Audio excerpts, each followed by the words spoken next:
Anxiety News with your host, Chris Chaos. Sorry, excuse me.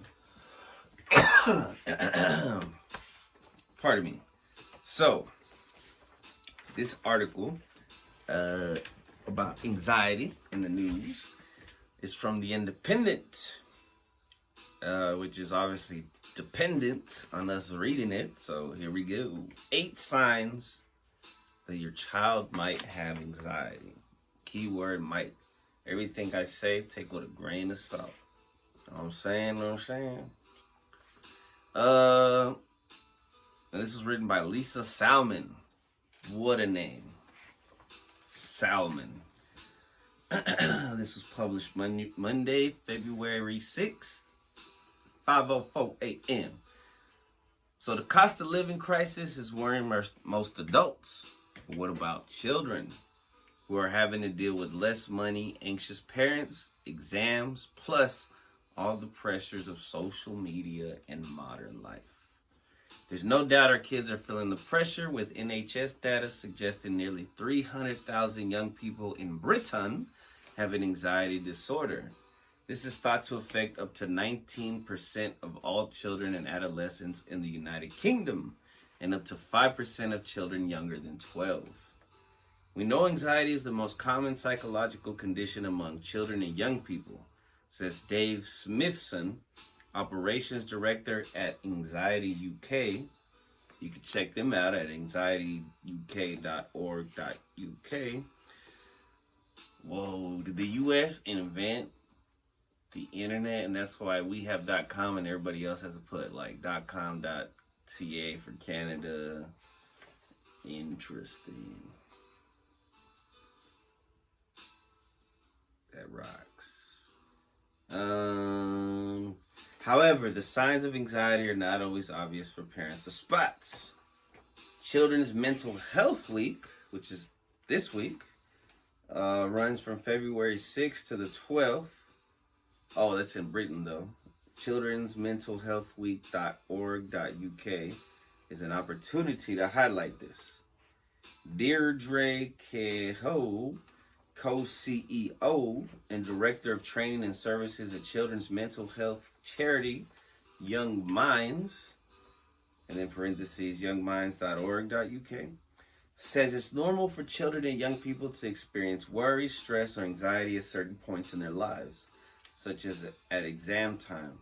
If they have difficult relationships with friends and family, money worries, or are concerned about events in the news. Oh, I didn't read that correctly. But she points out more and more young people are needing support for their mental health, and anxiety is one of the most common mental health conditions. We know from speaking to young people and from our own research that the past has been one of the most difficult for you. That the past year has been one of the most difficult for young people, emerging from the pandemic to more limited prospects for their futures, coupled with an increase in academic pressure to catch up on lost learning and the impact of the cost of living crisis. Kehoe says anxiety can become a problem when a young person isn't in a stressful situation, but feels more worried or panicky than usual. As a parent, it can be difficult to know whether your child is going through a hard time, and the signs may not always be obvious, she adds. But if you think they might be struggling, there are some things you can look out for.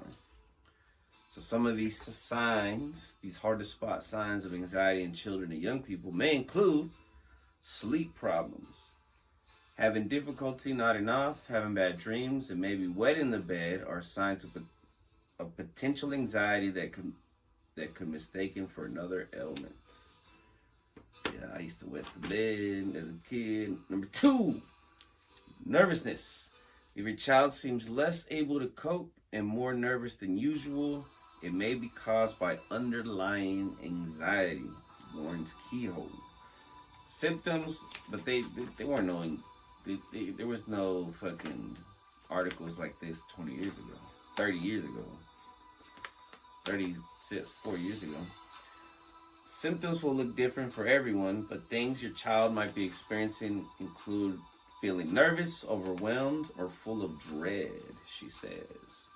3, physical problems. Minor ailments such as tummy trouble or feeling faint may be an indication that there's an underlying issue.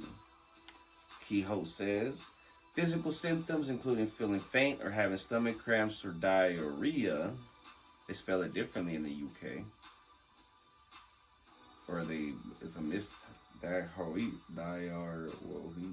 Can be a sign of anxiety. Smithson adds, tummy upsets and headaches may be a common ailment, but they're also a common side effect of anxiety in children and young people, especially if they occur frequently and are used in an excuse to avoid school. 4, becoming more clingy. Smithson says another sign to watch for is your child becoming tearful or not wanting to let you go. This is often a sign of separation anxiety, which NAS data suggests is the most common form of anxiety in children under 12.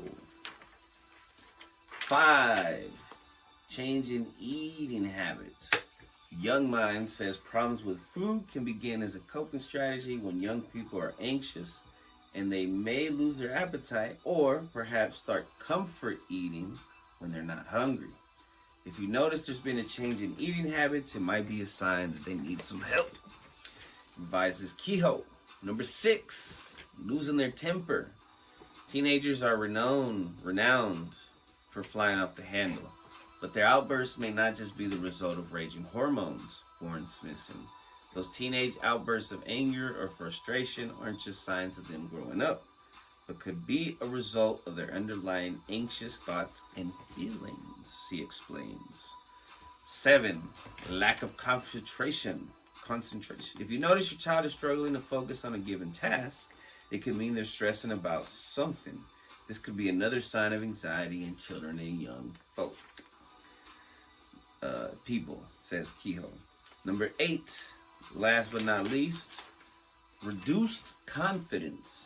If you notice your child is becoming withdrawn, or if they seem to lack confidence or get upset, it might be an indicator that they need some help, warns Kehoe. Smithson points out that a lack of confidence or self-esteem may be an anxiety symptom in older or adolescent children. How to help.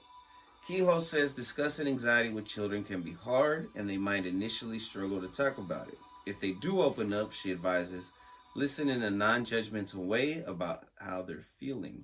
Remind them it's okay to feel scared or worried and try to reassure them in an age-appropriate manner. Remember, you don't need to know all the answers, but talking things through can help them feel calmer. She suggests parents research ways to help children feel calmer, including mindfulness, meditation, and grounding techniques. She adds, if you think your child needs professional support, speak to their GP and school. Guidance counselor, I'm assuming. Maybe they call it something else in the UK. And consider whether counseling or therapy might help. Medication can also manage the symptoms of anxiety, and your GP might suggest this alongside talking therapy. Yeah, I suggest try everything you can before trying to bust out with the medication. But, you know, some of us need it. Okay, I'm going to take another break and be right back. I don't know what I just did there. Be right back.